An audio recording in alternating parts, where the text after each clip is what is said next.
여러분 안녕하십니까?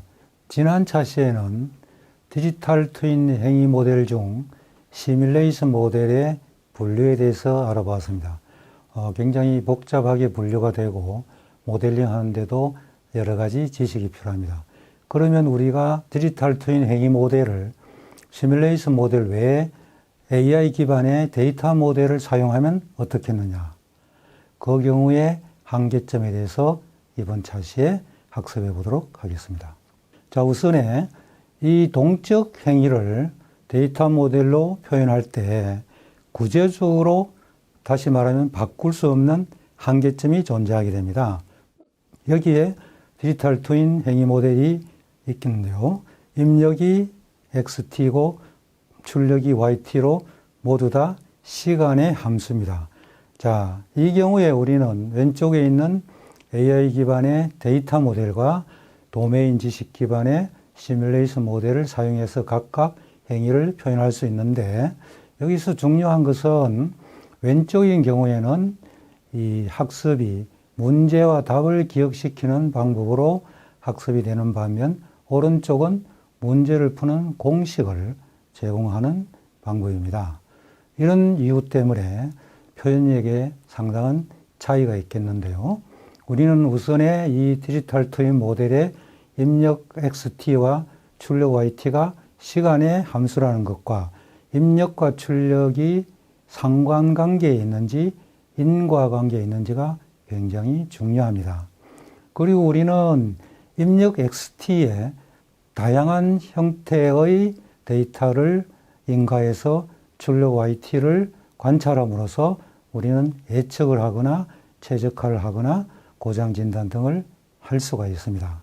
이 다양한이라고 하는 것은 X가 시간이 함수일 때 우리는 XT에 대한 진폭과 주파수가 XT를 결정하는 중요한 정보가 됩니다.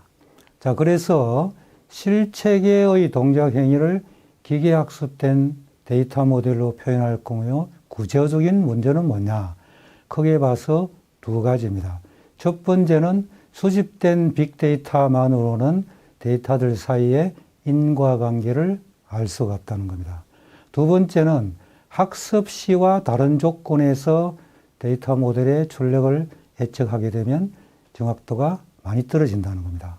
심지어 전혀 예측할 수도 없을 경우도 있습니다.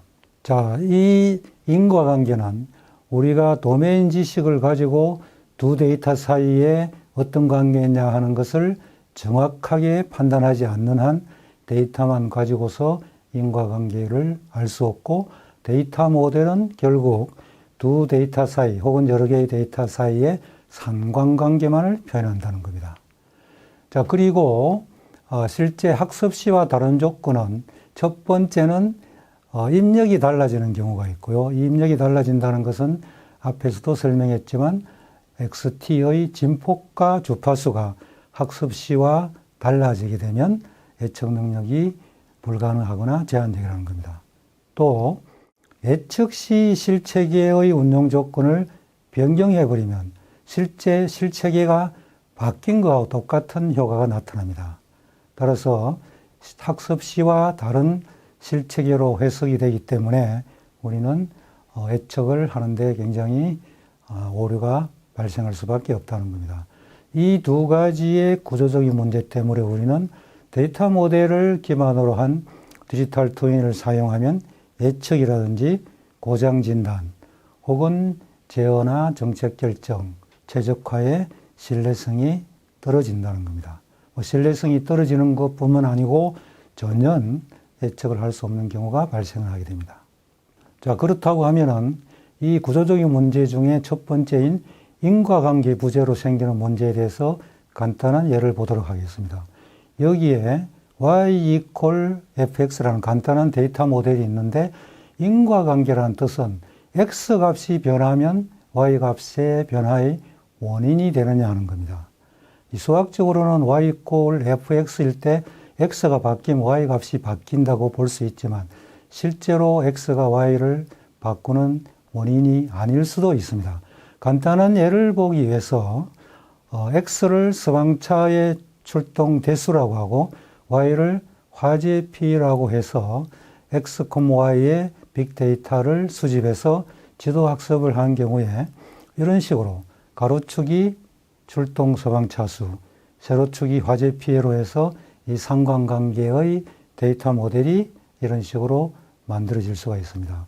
우리가 상식적으로 봤을 때 데이터 모델의 관점에서는 출동 서방차수 X가 늘어나면 화제피해 Y가 증가하는 거로 나오겠습니다. 자, 이런 경우는 결국 X와 Y가 인과관계가 아니고 상관관계이기 때문에 이런 상관관계를 기반으로 누가 서방정책을 결정하는데 화재 피해를 줄이려면 소방차를 출동시키지 마라. 다시 말하면 소방차 출동 횟수를 줄이거나 소방차를 거의 출동시키지 마라고 했을 때 이 그래프 상에서는 저게 의미가 있지만 실제적으로 논리적으로 말이 안 되는 모순상입니다. 그래서 실제 이런 데이터 모델을 가지고 시스템의 고장 진단을 가지고 유지보수를 적용한다는 것은 불가능하다는 겁니다. 다시 말하면 인과관계가 기반이 된 고장 진단에는 데이터 모델을 사용하는 것이 불가능하다는 겁니다.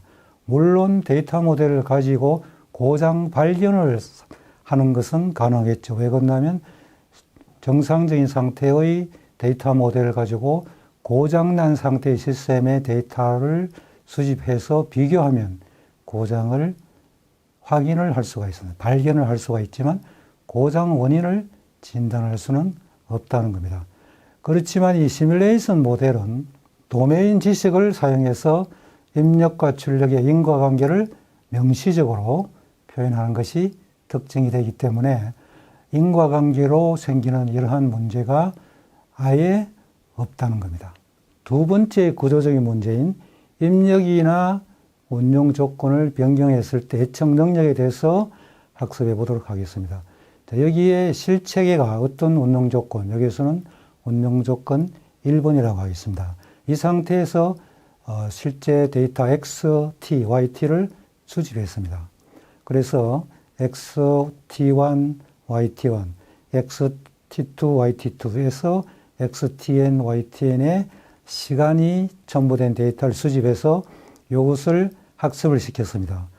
간단한 뉴럴 네트워크를 쓸 수도 있고 순서를 잘 학습할 수 있는 리커런트 뉴럴 네트워크를 쓸 수도 있는데 이 모델을 DT1이라고 하도록 합시다. 자, 그러면 이 DT1을 학습할 때 우리는 어떤 진폭과 어떤 주파수가 실제 XT에 사용됐습니다. 이 AS는 XT의 주파수를 F1 한 개로 했지만 실제 주파수가 여러 개가 합쳐진 모양의 XT가 되는 게 일반적입니다. 그렇지만 진폭은 0에서부터 100이라고 가정을 합시다. 자, 그렇다고 하면은 실제 우리가 운용 조건을 바꾼다고 하는 것은 경우 1번에 대해서는 입력 데이터의 진폭이나 혹은 주파수가 달라지는 걸 이야기하고요. 경우 2에 대해서는 학습 시와 다른 운용 조건을 적용하는 것을 의미합니다. 자, DT1, 다시 말하면 데이터 모델의 디지털 트윈 이와 같이 있을 때 실제 진폭이 학습 시와 같은 범위 내에 있고 주파수가 같다고 하면 입력을 어떤 걸 넣더라도 실제 YT가 예측이 가능합니다. 반면에 입력의 진폭 범위가 101로 벗어난다거나 입력의 주파수가 FT로 학습 시 F1과 다를 경우에는 예측이 불가능하거나 제한적일 수가 있다는 겁니다. 많은 경우에 우리는 이 XT라고 하는 것이 학습 시와 다른 XT가 실제 제어라든지 최적화에서는 인가될 수가 있다는 것을 주의를 할 필요가 있습니다. 학습 시와 다른 운용 조건이라고 하는 것은 예를 들면 시스템의 구성 요소를 우리가 3P라고 했죠. 첫째는 제품, 둘째는 사람, 셋째는 운용 프로세스라고 했습니다. 실제 이런 것들 중에 한 개 이상을 바꾸게 되면 실체계가 바뀐 거와 동일한 효과가 나타나게 됩니다.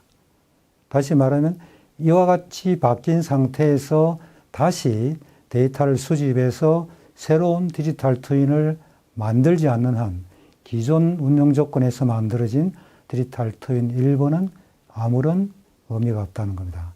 그래서 우리는 새로운 데이터 모델인 DT2가 필요하고 이거를 가지고 바뀐 운영 조건에서 예측을 할 수가 있다는 겁니다. 조금 더 이 구조적인 문제에 대해서 설명을 하기 위해서 운영 조건이 바뀔 때 이 데이터의 영향이 어떤 것냐를 알아보기 위해서 시스템을 장비 레벨에서 여러 가지 데이터 D1, D2, D3, D4 이런 것들을 수집해서 이거를 가지고 학습한 데이터 모델을 만들었습니다. 여기서 보다시피 이 센서에서 측정한 데이터 D1, D2, D3, D4를 가지고 우리가 함수 F를 만드는 이 데이터 모델의 출력이 Y이고 이 D1, D2, D3, D4의 동작 범위 내에서 Y 값이 계산이 되겠습니다. 반면에 이 시뮬레이션 모델인 경우에는 D1, D2, D3, D4를 이렇게 다 센서 측정을 하거나 가상적으로 데이터를 지급했고 추가적으로 컴포넌트의 재원 값을 바꾸는 것도 가능합니다. 다시 말하면 파라미터 값 B1, B2, B3 이런 것들을 바꾸고 우리의 출력 Y는 데이터 D1, D2를 고려한 거에 추가적으로 파라미터 B1, B2, Bn도 고려할 수가 있다는 겁니다. 자, 이것의 결과는 어떻게 됩니까? 이 두 개의 모델을 가지고 예측을 하거나 최적화를 했을 때 좌측에 있는 데이터 모델은 경험을 기반으로 해서 현재 운영 상태의 데이터 값들, 특히 센서가 실제로 측정한 데이터 값만 고려가 되고 우측의 경우에는 그런 데이터 값에 추가적으로 새로운 대안들이 고려될 수가 있다는 겁니다. 여기서는 좀 쉽게 대안을 컴포넌트의 재원값으로 했지만 다른 여러 가지 추가적인 데이터도 사용할 수 있습니다. 자, 이 결과는 뭘 의미하느냐 하면 왼쪽인 경우에 최대값, 다시 말해 최적화를 해보니까 D1, D2, D3, D4를 가지고 한 값이 10이 나왔는데 오른쪽에서는 10에다가 플러스 3, 뭐 이게 플러스 될지 곱하기 될지 모르지만 빨간색, 다시 말하면 컴포넌트의 재원이 고려돼서 최대값이 달라질 수가 있다는 겁니다. 이번에는 이벤트의 영향은 어떻게 되느냐. 다시 말하면 시스템을 운용 레벨에서 이벤트 E1, E2, E3, E4를 실제 측정했다고 합시다. 이 이벤트는 실제 의사결정이라고 생각하면 되겠어요. 그래서 이 이벤트를 가지고 기계학습을 한 다음에 프로세서 모델을 만들게 되면 뭐 이런 식으로 모델이 나오겠습니다. 반면에 시스템 모델은 여기에서 나온 이벤트를 다 고려하고 가상적인 이벤트도 사용할 수 있고 뿐만 아니고 여기에다가 추가적으로 다른 형태의 대안을 다시 적용할 수 있습니다. 이 대안 적용은 현재의 프로세서 모델에서 E5나 E6가 고려된 이런 모델까지도 추가가 되기 때문에 우리가 예측 및 최적화에서는 왼쪽 경우에는 경험 기반으로 우리가 측정한 이벤트 기반의 프로세스에 대해서 최적화를 한다면 오른쪽인 경우에는 추가적으로 빨간색으로 추가된 이벤트까지 고려해서 예측 및 최적화를 하는 점이 다른 점입니다. 자, 이런 경우에 좌측인 경우에 최적 대안이 E1, E3, Y가 최적 대안으로 나왔다고 하면 어떻게 나옵니까? 이것은 E1, E3, Y로 가는 경우하고 다른 경우에 대해서 각각 비용을 계산하면 나올 수가 있습니다. 오른쪽은 어떠냐? E1, E5Y가 되어버립니다. 왼쪽에 있는 E3가 아니고 새로 만들어진 E5를 통해서 Y쪽으로 가는 의사결정을 할 때 최적화가 된다는 겁니다. 자, 그래서 실제 운영 조건을 데이터를 고려하거나 이벤트를 고려할 때 모두 시뮬레이션 모델에 비해서 기계학습된 모델은 굉장히 운용 범위가 좁아진다는 것을 알 수가 있겠습니다.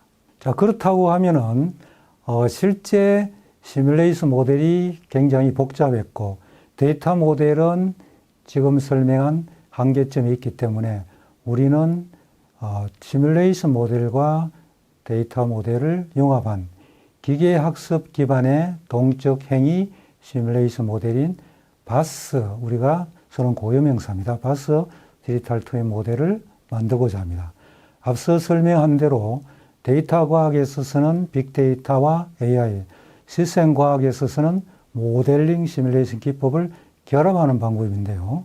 데이터 과학에서는 실제 시스템을 블랙박스로 접근하고 시스템 과학에서는 완전히 알고 있는 화이트박스로 접근을 하게 되는데 실제로 이 블랙박스로 접근했을 때 구조적인 문제가 앞서 설명한 대로 인과관계를 표현하는 것이 없다는 것과 실제 학습 시와 다른 조건을 적용할 때 예측이 되지 않는다는 겁니다.